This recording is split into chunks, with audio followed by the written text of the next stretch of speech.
You are listening to Season 2 of The Diary of a Wannabe Writer, the short and often daily podcast in which I chronicle my life and attempt to be a writer by writing daily. Sometimes.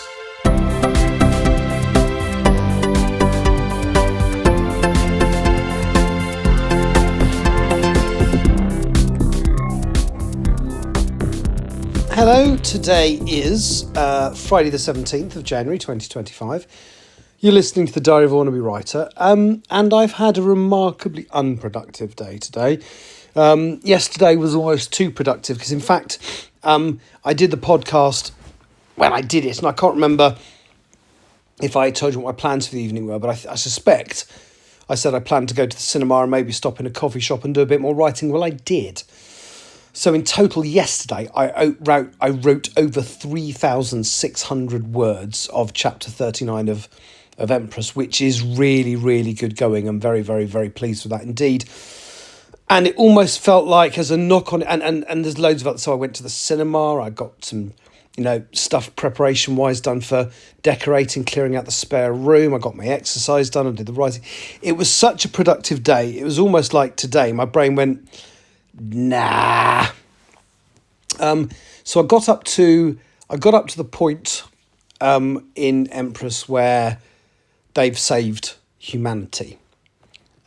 Spoiler alert, they've saved the human race, but now they just need to save themselves, which is going to be a tall order. I know how it's going to happen. I've got the scene breakdown written down, and I really hoped, I didn't think I'd be as productive as yesterday, but I really did hope I'd get a couple of thousand words done today, but it didn't happen. It didn't help that yesterday last night, I really didn't sleep very well. So I got back from the cinema at about quarter past 10, maybe 10:30.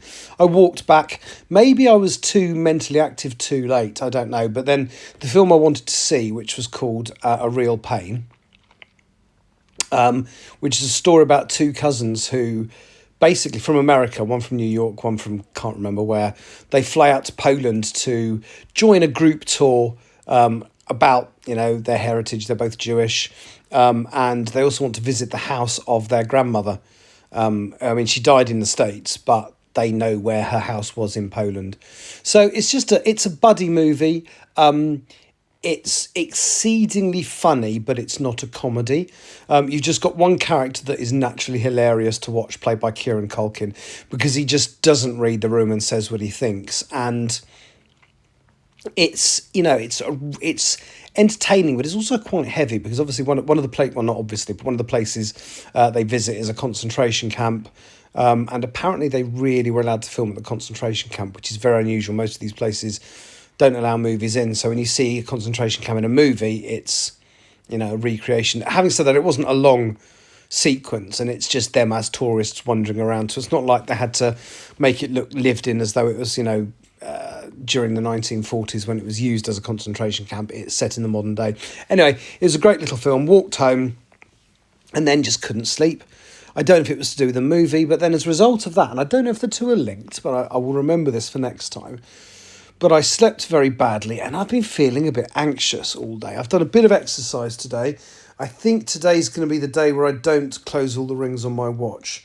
I might try because I've got about 260 left to do, but I've only done about three quarters of what I should do, so I don't know if I will. And then I did eventually fall asleep, not on purpose, and then woke up at about 4:10, which was really useless because I was meant to be meeting a friend in Milton Keynes 10 minutes before that, and so it took me another 50 plus minutes to get there. So I did meet them, so it's not like I let them down or anything, but I definitely wasn't on time. Just a bit of a weird day. Now, to try and make myself be a bit more, to make tomorrow feel like it's a bit more structured to it. Originally, I was hoping to get a very early shopping delivery, but of course, because I left it too late to place that order, it's a click and collect. But it's still between 9 and 10, so between 9 and 10 tomorrow morning, I have to get up and go and collect a click and collect shop, which is good because it means I'll be up and I'll be doing stuff.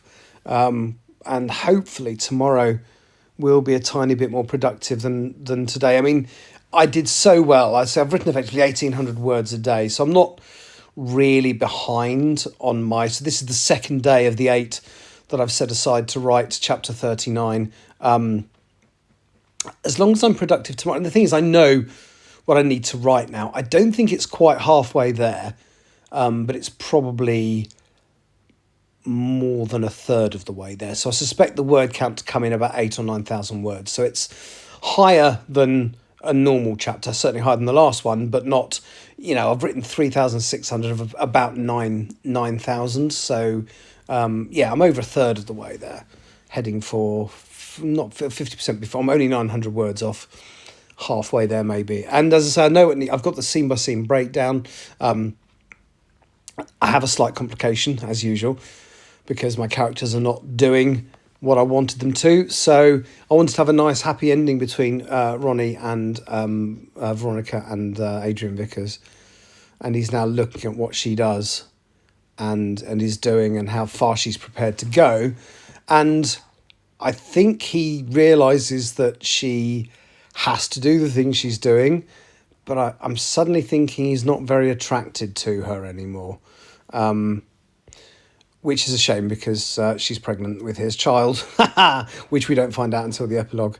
So quite how that's going to resolve itself. The epilogue was meant to start with them in bed and him, kissing the baby through her stomach and stuff and making her a breakfast and, to show they were together. But I'm not so sure they will be together now. It's not that he...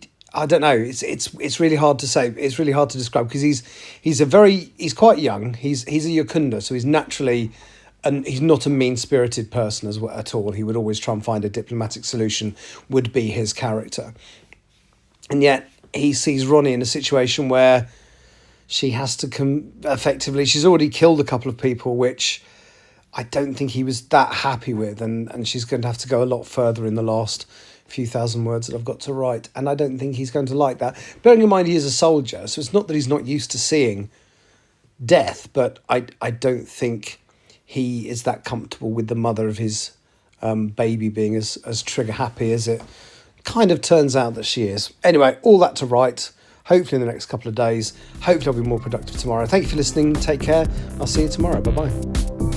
You have been listening to The Diary of a Wannabe Writer.